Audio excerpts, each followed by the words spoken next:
Bonjour! Si tu es en CE2, CM1 ou CM2, j'ai un programme à te proposer. Est-ce que tu sais comment apprendre par cœur une leçon pour t'en rappeler longtemps, pas juste pour l'évaluation? Est-ce que tu sais comment ton cerveau fonctionne? Est-ce que tu connais les piliers de l'apprentissage? Est-ce que tu as déjà entendu parler d'inhibition ou de la métaphore de la forêt? Alors tu te dis peut-être, non, je ne connais pas tout ça, mais à quoi cela pourrait me servir?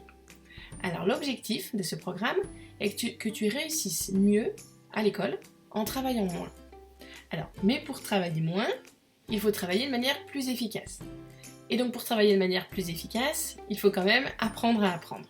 Et c'est le but de ce programme. Donc comme tu réussiras mieux, tu seras plus motivé.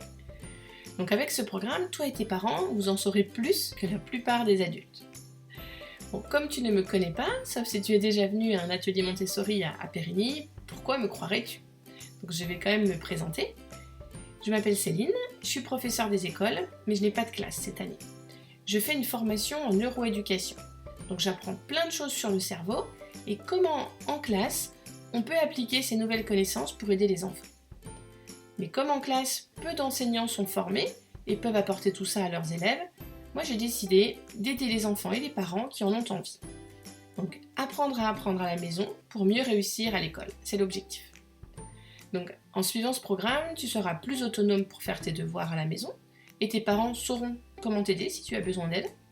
Tu seras plus attentif, tu vas gagner en confiance, tu seras plus fier de toi et surtout tu vas construire des fondations solides pour les années à venir.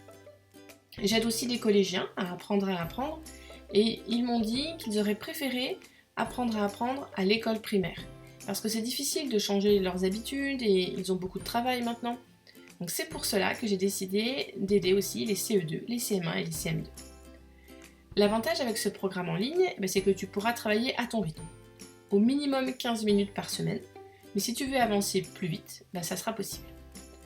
Donc j'imagine qu'à l'école, parfois, tu te dis que certaines matières ou certains sujets ne servent à rien.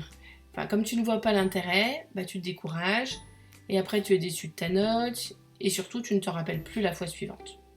Donc moi j'aimerais transformer ce cercle vicieux en cercle vertueux. Donc je découvre comment fonctionne mon cerveau, je découvre des stratégies efficaces, je les mets en place, j'ai de meilleures notes, donc je suis plus motivée. Je vois que ça marche, et donc je travaille plus efficacement. Donc en apprenant comment ton cerveau fonctionne, en apprenant à apprendre, tu seras plus motivé et tu mettras plus de sens. Ça sera toi le pilote de la transformation de ton cerveau. 6e question, vrai ou faux? Les hommes ont un cerveau plus gros que celui des femmes. Je te laisse mettre en pause et réfléchir et écrire sur ta feuille. Alors, c'est vrai. Alors, mais c'est la taille ne définit pas l'intelligence, c'est là qu'il faut faire la différence. Les hommes ont un cerveau plus gros que les femmes, tout simplement parce qu'ils sont plus grands, plus costauds, ils pèsent plus lourd, voilà. Et donc du coup leur cerveau est un peu plus gros. Mais ça ne veut pas du tout dire qu'ils sont intelligents. C'est pas la taille du cerveau qui fait l'intelligence. À bientôt j'espère.